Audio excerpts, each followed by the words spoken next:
చేశాడంటే ఆ కనికరించిన దేవుడు మనని ఇప్పుడు ఏం చేశాడంటే 9వ వచనంలో రాయబడిన మాట చూడండి. అయితే మీరు చీకటిలో నుండి ఆశ్చర్యకరమైన తన వెలుగులోనికి మిమ్మల్ని పిలిచిన వాని గుణాతిశయములను ప్రచురం చేయి నిమిత్తము ఏర్పరచబడిన వంశమును, రాజులైన యాజక సమూహమును, పరిశుద్ధ జనమును, దేవుని సొత్తైన ప్రజలునై ఉన్నారు. ఎన్నిక లేని మనను ఎన్నిక చేసుకున్న దేవుడు ఈ రోజు చెప్తున్నాడు, ఇదిగో నేను నిన్ను ఏర్పరచుకున్నా, నేను ఎలాంటి స్థితిలోకి నిన్ను తీసుకొచ్చానంటే ఏర్పరచబడిన వంశమును, రాజులైన యాజక సమూహమును, పరిశుద్ధ జనమును, దేవుని సొత్తైన ప్రజలు. ఈరోజు మనం ఎవరి సొత్తు అంటే దేవుని సొత్తు, దేవుని ప్రజల మనం. అందుకే ఒకప్పుడు ఎన్నిక లేని జీవితాన్ని ఎన్నుకొని దేవుడు ఒక యోగ్యకరమైనటువంటి జీవితాన్ని అనుగ్రహించినందుకు మనము దేవునికి ఏం చేయాలి? తన పరిచర్యం చేయాలి. దేవుని సొంతైన ప్రజలు ఎలాంటి యాజక ధర్మం చేయాలి అంటే, ఒకప్పుడు నీవు నేను ఏమి లేని వారిగా ఉన్నప్పుడు ఆయన నిన్ను నన్ను కనికరించాడు.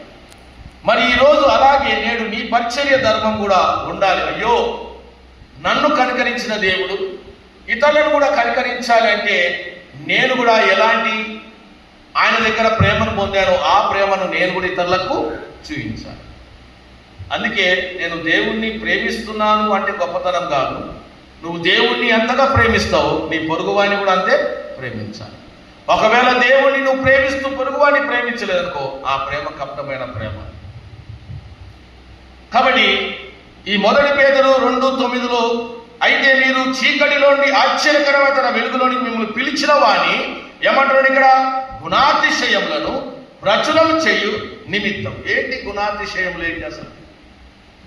ఏంటి గుణాతిశయం? బైబిల్లో రాయబడిన వచనంలో ఉన్న పరమార్థం ఏంటి? అసలు లోతైన సత్యం ఏంటి? గుణాతిశయములు ఆయన గురించంగా రాయబడిన గుణాతిశయములను ప్రచురం చేయాలంట.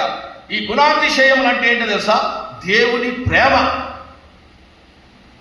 దేవుని యొక్క ఔన్నత్యము, దేవుని యొక్క గొప్పతనము, దేవుని యొక్క కీర్తి, దేవుని యొక్క గౌరవం, వీటన్నిటిని మనం ఏం చేయాలంట?